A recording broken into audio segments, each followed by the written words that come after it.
Okay, I've got a scanned page from a book here showing the photography of Edward Muybridge, and what I'm going to do is, first of all, I've got two images here. Um, I've got page 1 and page 2. I want to see both of them at the same time here, so let me see if I can get like a double window going. Hey, there we go. So I'm using Photoshop CS5, and what I want to do is I want to use the photography of Edward Muybridge, who used multiple cameras and really was influential in the history of animation because he was able to capture kind of like stop motion as the animals would walk or run by. Each camera would trip a switch and would take a picture, and so we got to have this like time-lapse photography of nature in motion. And to this day, we are still intrigued by this. We have these super high definition cameras that are able to capture at a millisecond, of things exploding. But he started all of that idea from the early days, early 1900s. Muybridge is very influential. History of photography, history of animation. So anyway, what I want to do is I want to take these images that he did of this baboon walking, and I want to put them into layers, and I want to remove the background, and then I want to animate it using his images. So I have to figure out, of course, the sequence and make sure that the sequence is correct. Now it looks like by following one of the arms, you see, by following one of the baboon's arms, we can see that if we follow this arm, you can see that actually the sequence is pretty solid right here. So it looks like 1, 2, 3, 4, 5, 6, 7, 8, and it looks like that is pretty much solid. So going from left to right on the rows is the correct sequence. So what I'm going to do is I'm going to get a selection box. I've got my rectangular marquee tool, and the other thing I might want to do is straighten these out and make sure that everything is level. So before I do that, let's make sure that we straighten these out. I want to straighten these out. Hold down the eyedropper, get the ruler tool, and I'm going to make sure that this is straight. Image adjustments, and I'm going to, no, I'm sorry, image rotation, arbitrary, and click OK to straighten out these images. Alright, I'm going to go to this image now. I'm going to get the ruler tool, click and drag right across this line here, and then image rotation, arbitrary, click OK, and that looks pretty good. I could also, if I want now, go to View, Rulers, right, and go to this one and go to View, Rulers, and I could drag down a ruler to see, you see there's a little bit of a curve in the page here, but for the most part that looks fairly straight.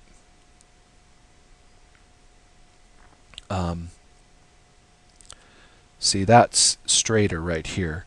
So this one's less straight, but it might be just the curve in the page here. I'll try one more time on this one to get that sucker straight.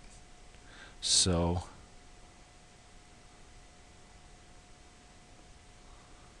and okay, image rotation, arbitrary, click OK, and I think that's a little bit better. So now I've kind of rotated my images so that they have a nice horizontal plane. That's going to help to keep this organized and try to get the animation realistic. Next, I'm going to get my rectangular marquee tool, and I'm going to drag a selection box around this first baboon. And what I want to do is, after I have my selection box drawn, I want to, let's see here, I want to see the size and make sure the size is good. If I could capture the size of the selection box, that might be a good idea.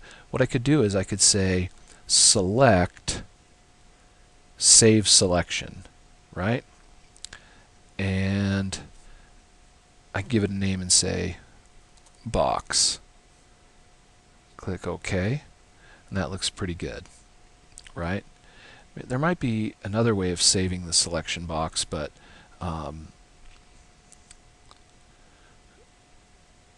I'm going to just call it good right there.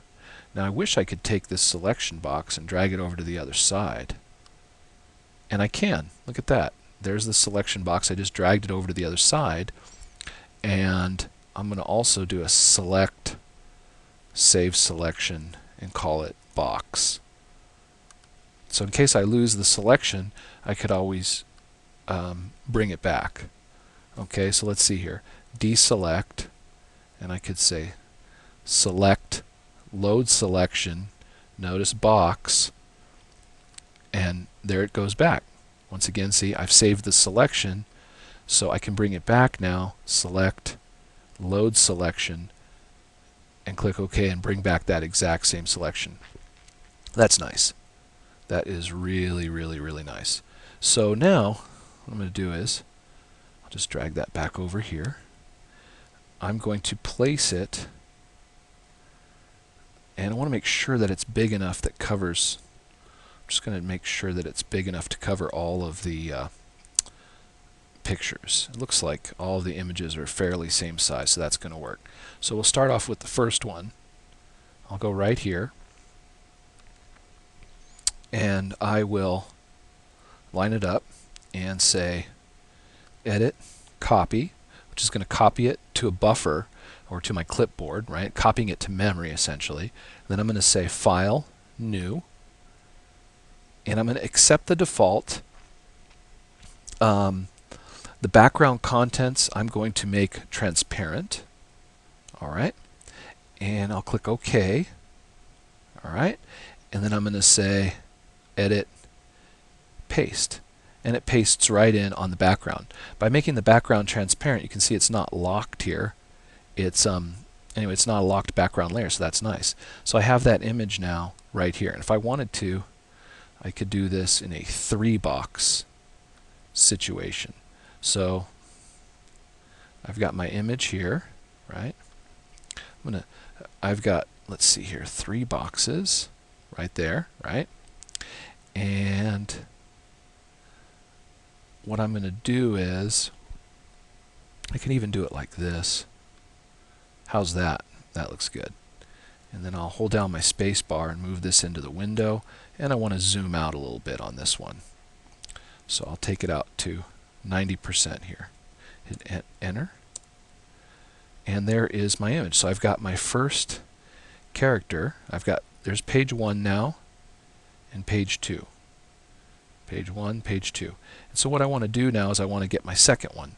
So I'm going to hold down the space bar, move this over a little bit, and I'll just drag the selection box over, right? And I'm going to copy, hold down the control key on your keyboard and press C to copy or edit copy, and then go over here, click in this window where we have where we're going to line them up on layers, and I could say edit, paste. I could paste or paste in place, or let's see here if I do a shift control paste. Well, it pastes right in. It's the same size. I don't even think I need to do a shift control paste. But you can see now that I've got my two layers now of characters, and I just need to go from piece to piece and work it like that. So now that I've got page 1, image 1 and 2, I'm going to need to go to this image right here. I'm going to do select, load selection, and there's my selection that I saved.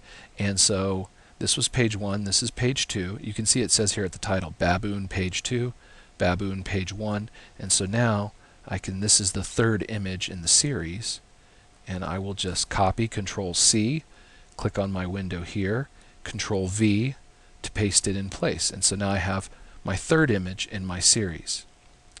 I'll click back on this window, drag the selection box over, and copy, Control C on your keyboard.